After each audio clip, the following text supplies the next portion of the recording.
CIA. Bangkrutkan Indonesia setelah semua utang kembali kepada perusahaan-perusahaan Main, Bechtel, Halliburton, Stone and Webster, dan Brown and Root. Katakan bahwa proyek ini akan meningkatkan PDB tanpa peduli siapa yang menikmati. Katakan juga bahwa PDB bisa naik oleh satu proyek saja yang besar. Oleh karena definisinya memang demikian.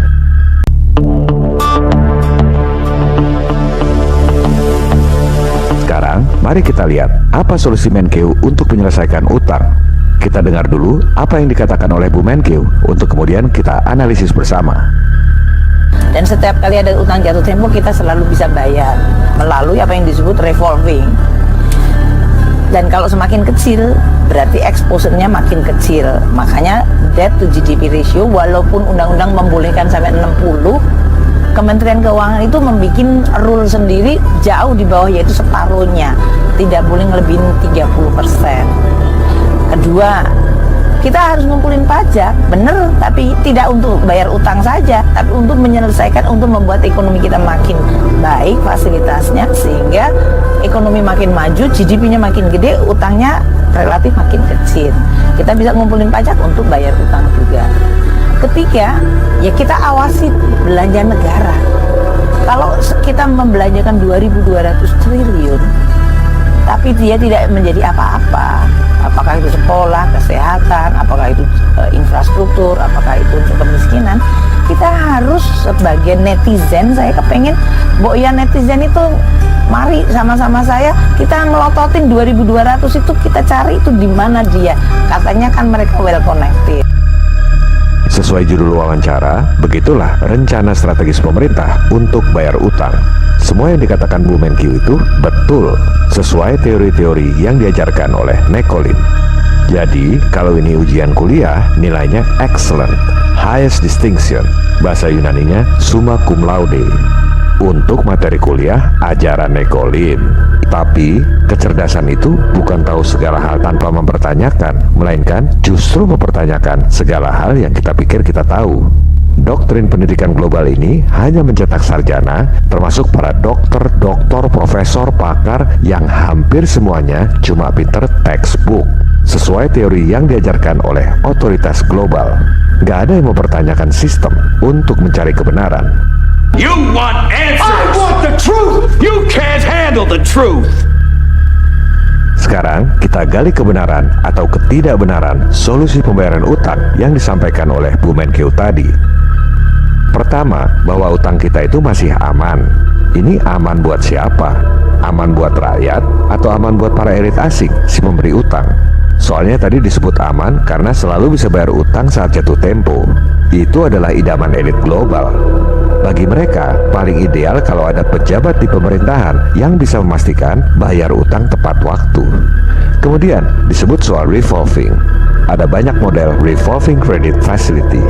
Yang paling sederhana, model kartu kredit.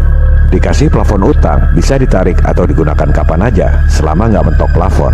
Yang penting bayar bulanan.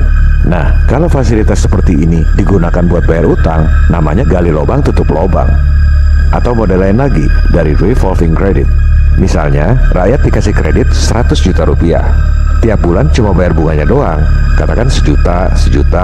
Setelah 12 bulan, dilunasi yang 100 juta, langsung diperpanjang, kasih kredit lagi 100 juta. Jadi cuma plus-plus doang. Itu adalah idaman para pengusaha kurang modal. Utang terus-terusan. Pengusaha yang punya modal pasti nggak mau. Sama juga kerja buat bank. Bayar bunga, taruhlah 12%. Emang laba bersihnya berapa? Udah kegerus buat bank. Apalagi revolving, perpanjang utang terus. Cuma kerja buat para bankir. Mending saya dagang rokok aja. Kenapa elit global kasih fasilitas revolving? Karena mereka memang gak ngincar pengembalian utang pokoknya. Orang itu hasil penggandaan uang elektronik di perbankan, duit siluman. Yang mereka incar adalah pembayaran bunganya. Itu yang masuk kantong mereka, 373 triliun per tahun.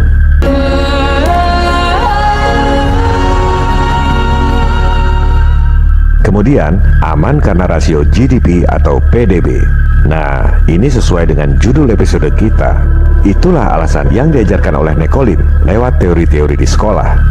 Katanya kalau ngomong harus pakai data.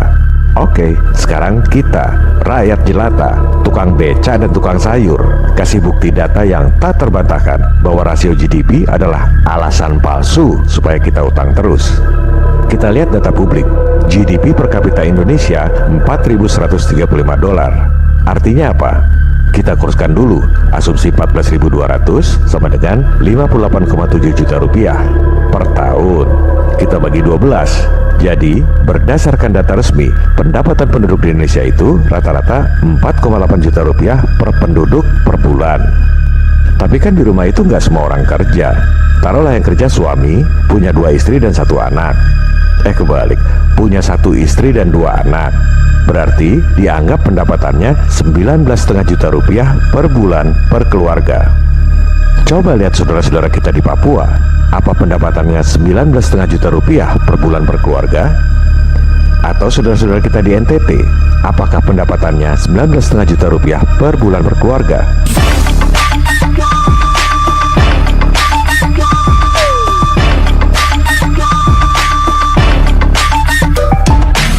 Karena dalam GDP itu, pendapatan perusahaan-perusahaan asing dianggap sebagai pendapatan domestik.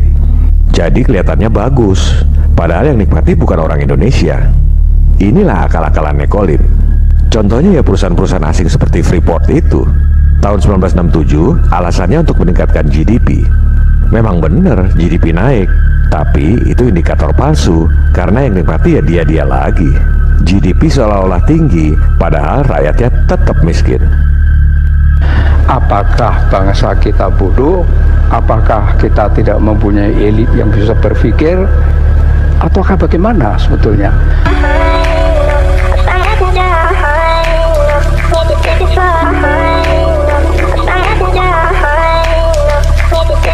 Bahwa Indonesia itu memang direkayasa, memang diengineer oleh kekuatan asing untuk menjadi terpuruk, untuk menjadi bangkrut.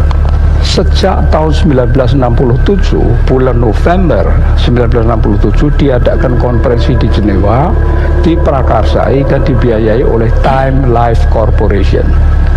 Di sana delegasi Indonesia dipimpin oleh Pak Sultan Hamengkubuwono ke-9 dan Pak Adam Malik. Mereka adalah pimpinan yang tertinggi untuk kalau tidak mereka tidak mau bicara. Tetapi di bawahnya itu kan tim ekonomi, karena yang dibicarakan ekonomi itu lengkap sekali.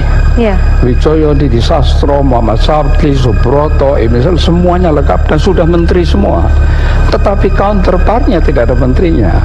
Counterpartnya itu Bank Dunia, IMF, Bank Pembangunan Asia, dan pengusaha-pengusaha besar raksasa di bawah pimpinan David Rockefeller.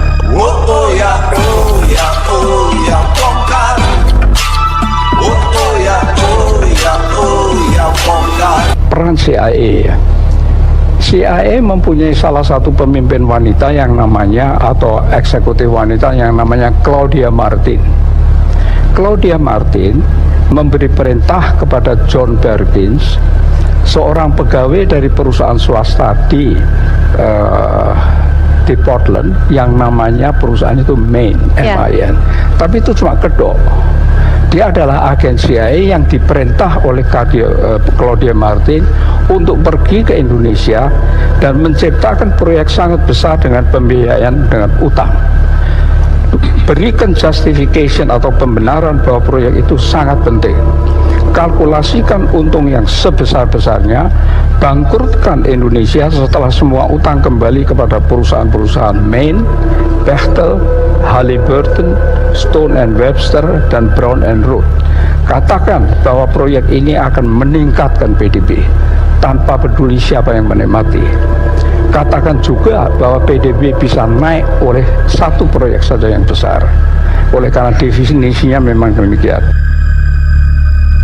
Berikutnya, solusi dari Bu Menkeu adalah pajak. Ini yang dari awal kita bicarakan. Rakyat disuruh kerja keras, dipajaki tinggi buat bayar utang pada para bankir asing yang kaya raya. Padahal sebenarnya tanpa utang pun kita mampu biaya pembangunan. Kita jangan ngomong rasio-rasio GDP palsu itu. Kita lihat aja angka nominalnya. APBN 2021 bayar bunga utang 373 triliun rupiah per tahun. Siapa yang mau bayar? 373 triliun itu cukup untuk ekuitas bikin 2 kali Bank Mandiri setiap tahun. Dibakar tiap tahun. 373 triliun itu cukup untuk membiayai APBD DKI Jakarta selama 4 tahun. Dibakar tiap tahun. Kalau ada pemuja utang yang bilang bahwa ngutang itu wajar, jangan ngomong doang. Coba bayar sepersejutanya aja, 373 juta tiap tahun. Mau? Saya sih nggak mau, makanya protes. Atau para pemuja utang itu bayar 10 jutanya deh, 37,3 juta rupiah tiap tahun. Mau nggak? Saya sih nggak mau, karena memang sebenarnya kita nggak perlu ngutang. Kita mampu biayai sendiri pembangunan. Kita akan bahas di episode 31 mendatang. Solusi ketiga dari Bu Menkyu, rakyat suruh pelototi penggunaan APBN. Loh, itu bukan tugas rakyat. Masa pejabat yang pada korupsi anggaran, rakyat yang disuruh pelototin? Rakyat sudah lapar, Bu. Kerja susah, cari duit susah, bernapas pun dibikin susah, disuruh pakai masker. Masa masih disuruh pelototin anggaran? Ngono ya ngono, ning ojo ngono. Kami berharap orang-orang secerdas Bu Sri Mulyani bisa memberi solusi konkret yang pro rakyat, bukan pro utang pada elit keuangan global. Dari ketiga hal tersebut, jelas sekali kelihatan bahwa Bu Menteri nggak punya solusi. Kami akan sampaikan solusi pembayaran utang 6.000 triliun dalam sehari pada episode 31 mendatang.